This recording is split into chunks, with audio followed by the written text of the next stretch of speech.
A North Georgia man is behind bars tonight after they say that he exposed himself to several children last month.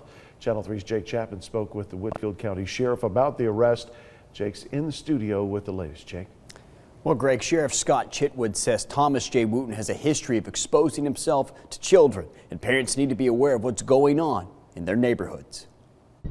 Parents need to be parents. They need to keep a watch on their child. And, unfortunately, the way the world is today, if a suspicious vehicle comes into your neighborhood, or you see him slowing down, or you see him stopping in the mailbox or hollering at children, that should wave some flags. Thomas J. Wooten exposed himself to several children off Cavender Road back in November, catching the attention from law enforcement throughout the area.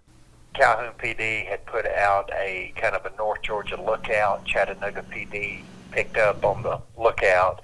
We learned that they had a very similar incident reported back in 2018. Wooten has a history and is a registered sex offender. He was arrested in Chattanooga in 2018 after he exposed himself to another child at a local park and attempted to lure that child inside his vehicle. Witnesses in this recent case noticed he drove a 2009 black Chevrolet truck. Authorities spotted the truck in Huntsville, Alabama, where he was later arrested. He faces charges of child molestation, indecent exposure, and enticing a child. It's the ones that have not been caught yet that are still out there on the street that are still doing the same thing.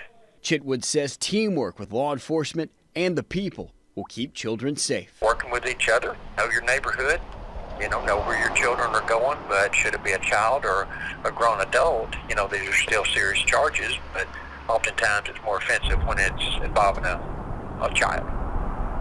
Sheriff Chitwood says he's thankful for the assistance of the other agencies involved. Wooten's court date has not been set. In the studio, Jake Chapman, Channel 3 Eyewitness News.